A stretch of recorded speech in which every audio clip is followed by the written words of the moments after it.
ভাবুন তো, গভীর রাত, আপনার ফোনটা হঠাৎ চলে উঠল একটা মেসেজের নোটিফিকেশনে, কিন্তু যে পাঠিয়েছে সে তো আর এই পৃথিবীতেই নেই।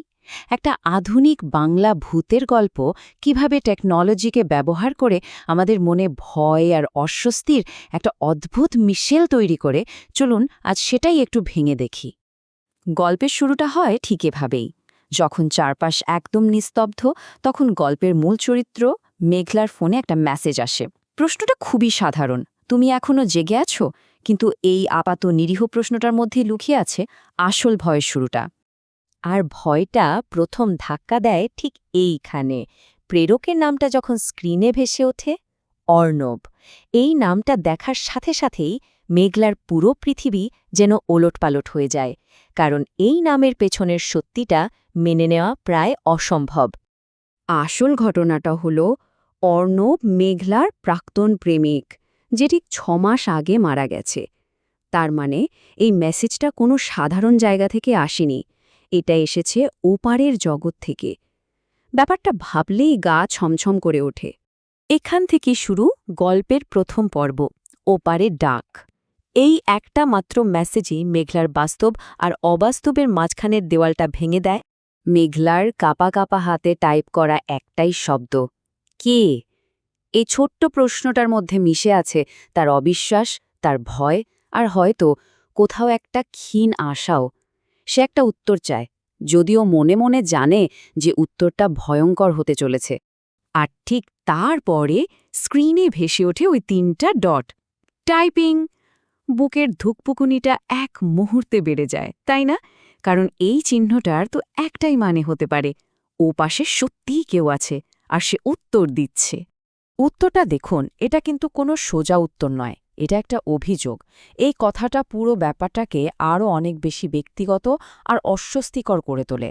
মনে হচ্ছে যেন কোনো আত্মা শুধু যোগাযোগই করছে না, সে তার অভিমানও জানাচ্ছে। এবার গল্পের দ্বিতীয় পর্যায়, অপরাধ বোধের ভার। কারণ অনেক সময় আসল ভূতটা বাইরে থাকে না, আমাদের ভেতরেই বাস করে। এই মেসেজটা পাওয়ার পর সেই অদৃশ্য সত্তার উদ্দেশ্যটা প্রথমবার স্পষ্ট হয়। এটার কোনো রহস্য নয়, এটা মেঘলার দিকে ছুড়ে দেওয়া একটা সরাসরি অভিযোগ। তার অবহেলার কথা তাকে মনে করিয়ে দেওয়া হচ্ছে। এই দুটো জিনিস একসাথে গল্পটাকে আরও জটিল করে তোলে। একদিকে অর্ণবের বলা শেষ কথাগুলো, যা এখন একটা ভবিষ্যদ্বাণীর মতো লাগছে, আর অন্যদিকে মেঘলার মনের ভেতরের অপরাধবোধ। একটা ঝগড়া আর নিজের ইগোর কারণে সে অর্ণবের কবরে যায়নি, আর এই অসমাপ্তিটাই আজ তাকে তাড়া করে ফিরছে। চলে এলাম গল্পের তৃতীয় পর্বে, মধ্যরাতের ডাক। এবার সেই সত্তা মেঘলাকে ডাকছে, আর মেঘলাও সেই ডাকে সাড়া দেবার মতো একটা মারাত্মক সিদ্ধান্ত নিতে চলেছে। খেয়াল করে দেখুন কথার সুরটা কেমন বদলে গেল। অভিযোগ থেকে এটা এখন একটা শীতল অনুরোধ, যা শুনতে অনেকটা আদেশের মতো। বিশেষ করে ওই শেষ অংশটা, আমি অপেক্ষা করছি, এটা যেন মেঘলার ওপর একটা অদৃশ্য চাপ তৈরি করছে, যা সে অগ্রাহ্য করতে পারছে না। রাত 1টা।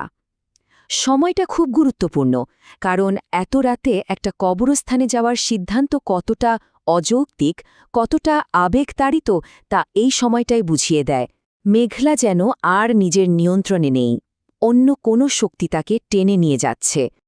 আর এখন আমরা পৌঁছে গেছি গল্পের একেবারে ক্লাইম্যাক্সে, চতুর্থ পর্ব, কবরস্থানের রহস্য।